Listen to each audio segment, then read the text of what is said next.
గత కొద్ది రోజుల క్రితం ఒక పెద్ద బ్లాస్ట్ హైదరాబాద్ సమీపంలో ఉన్న పాష్మేళాలో జరిగింది. ఆ ప్రమాదం ఎందుకు జరిగింది, దేనివల్ల జరిగింది, ఆ కారణాలు ఏంటి, అసలు ఏం జరిగింది అనేది ఈ వీడియోలో మనం చూద్దాం.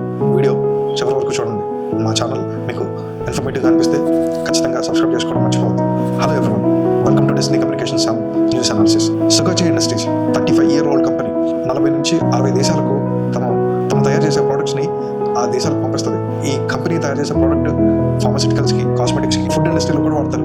అసలు వీళ్ళు ఏం తయారు చేస్తారు అని ఆలోచన చేస్తే ఎంసీసీ మైక్రో క్రిస్టలైన్ సెల్యులోజ్ అనే ప్రోడక్ట్ని తయారు చేస్తారు. ఇది ఎలా తయారవుతుందంటే, ఒక చెట్టు ఉంటుంది, ఆ చెట్టు యొక్క వుడ్ పల్ప్ అంతటిని తీసుకొని దాన్ని ప్యూరిఫై చేసి దాన్ని ఫైన్ పౌడర్ లాగా తయారు చేస్తారు అనమాట. ఈ ఫార్మాసిటికల్ కంపెనీస్లో ఈ ఎంసీసీని ఎలా వాడతారు అని అంటే, బైండింగ్ ఇంగ్రీడియంట్ అంటారు అనమాట. టాబ్లెట్ ఉంటుంది కదా, ఆ టాబ్లెట్ యొక్క షేప్ని అలాగే ఉంచుతుంది, ఏ రియాక్షన్ని కలిగి ఉంటుంది అనమాట. జస్ట్ వైట్గా కనిపించే ఒక పౌడర్ అంతే, దానికి స్మెల్ ఉండదు, టేస్ట్ ఉంటుంది. కాస్మెటిక్ ఇండస్ట్రీస్లో ఎక్సెస్ మాయిశ్చర్ కానీ ఎక్సెస్ ఆయిల్ కానీ అబ్జర్వ్ చేసే ప్రోడక్ట్స్ ఏవైతే ఉంటాయో ఆ ప్రోడక్ట్స్లో ఈ యొక్క పౌడర్ వాడతారు. ఎస్పెషల్గా ఫేస్ పౌడర్లో దీన్ని వాడతారు అనమాట.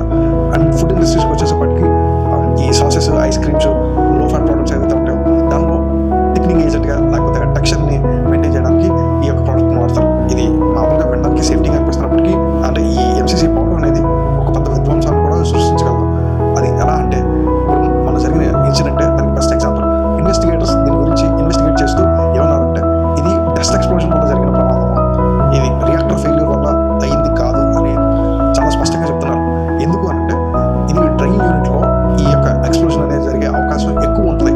ఎందుకంటే ఈ ఎంసీసీ డస్ట్ అనేది గాల్లో కలిసినప్పుడు ఒక పెద్ద క్లౌడ్ లాగా కనపడుతుంది. ఈ క్లౌడ్ రూపంలో ఉన్నది ఎక్కడా కూడా స్పార్క్ అనేది లేదా ఓవర్ హీటెడ్ సబ్స్టెన్స్ అనేది దానికి తగలకూడదు అన్నమాట. ఒకవేళ తగిలిందా ఒక్కసారిగా బ్లాస్ట్ అవుతుంది. ఆ బ్లాస్ట్ అయింది సుమారుగా 700 నుంచి 800 డిగ్రీల సెంటిగ్రేడ్ ఉండి బిల్డింగ్ ని కొలాప్స్ అయిపోయేటట్టు చేస్తుందంట.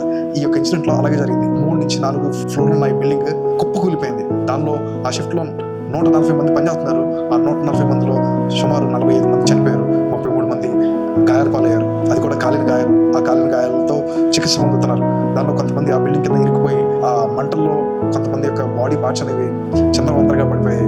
కనీసం DNA టెస్ట్ చేస్తేనే కానీ వాళ్ళు ఎవరో అనేది గుర్తించలేమని డాక్టర్లు చెప్తున్నారు. కానీ ఈ ప్రమాదానికి 5 ఎలిమెంట్స్ జాయిన్ అయితేనే ఎక్స్ప్లోజన్ అవడానికి అవకాశం ఉంది అని చెప్తున్నారు.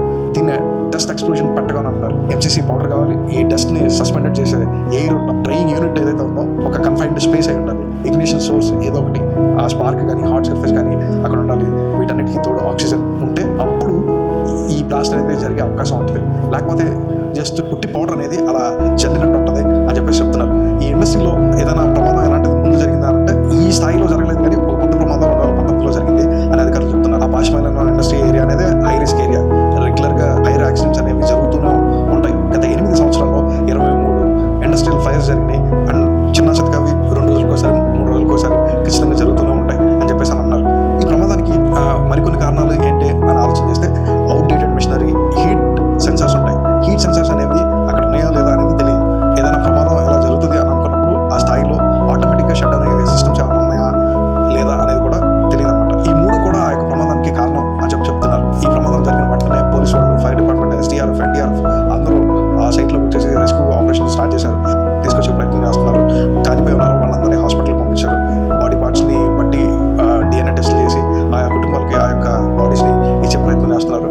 గవర్నమెంట్ కూడా చాలా క్విక్గా రెస్పాండ్ అయ్యి, రాజనరసింహ గారు, వివేక్ గారు, సీఎం రేవంత్ రెడ్డి గారు కూడా ఆ స్పాట్కి వచ్చి ఆ పరిస్థితిని గమనించి అక్కడ ఆ ఎఫెక్ట్ అయిన బాధితుల యొక్క కుటుంబాలతో ఆయన మాట్లాడి, గవర్నమెంట్ తరఫున ఇమీడియట్గా ₹1,00,000 ఇవ్వాలి, గాయపడిన వాళ్ళకి 50,000 ఇవ్వాలి, ప్రభుత్వం తరఫున 10 లక్షలు అండ్ ఆ కంపెనీ తరఫున ₹1,00,000 ఇచ్చే ప్రయత్నం చేస్తున్నారు. అలాగే కంపెనీ కూడా రెస్పాండ్ అయ్యి ఆ కంపెనీని 90 రోజులు షట్ డౌన్ చేశాను అని చెప్పి ₹1,00,000 ఒక్కొక్క వ్యక్తికి మేము ఇస్తున్నామని చెప్పేసి ఆ కంపెనీ అనౌన్స్ చేసింది. PM నరేంద్ర మోదీ గారు కూడా రెస్పాండ్ అయ్యి ఆయన ₹2,00,000 బాధితుల కుటుంబానికి ఇస్తామని చెప్పేసి ఆయన ప్రామిస్ చేశారు. Why safety failed?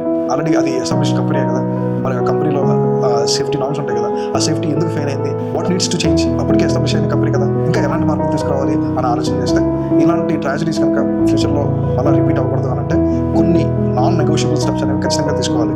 ఎస్పెషల్లీ ఇలాంటి డస్ట్ ఎక్స్ట్రాక్షన్ సిస్టమ్స్ విషయంలో ఎక్కడి నుంచి కొంటున్నామో అది చాలా ఇంపార్టెంట్. ఎవ్రీ ఎక్విప్మెంట్ కూడా ఎక్స్ప్లోజన్ ప్రూఫ్ ఎక్విప్మెంట్ మనం తీసుకోవాలి. సేఫ్టీ ఎలక్ట్రానిక్స్ని ఖచ్చితంగా ఇంప్లిమెంట్ చేయాలి. రెగ్యులర్గా సేఫ్టీ ఆడిట్స్ అనేవి జరిగించాలి. అండ్ సేఫ్టీ ట్రైనింగ్స్ ఏవైతే ఈ హ్యాజర్డస్ ఎక్విప్మెంట్ ఉంటాయో, ఈ పెరుగుడు ఉండే ఆస్కారం ఉండే ప్రదేశాలు ఉంటాయో అక్కడ ఖచ్చితంగా ట్రైన్డ్ స్టాఫ్ మాత్రమే ఉంచాలి. సేఫ్టీ నామ్స్ని ఇంప్లిమెంట్ చేసే స్ట్రిక్ట్ ఎన్ఫోర్స్మెంట్ తీసుకొని వస్తే బాగుంటుంది అనేది ఆలోచన. పనిచేసే వాళ్ళ యొక్క జీవితాలు చాలా ఇంపార్టెంట్. దాన్ని మనం ఏదో కాస్ట్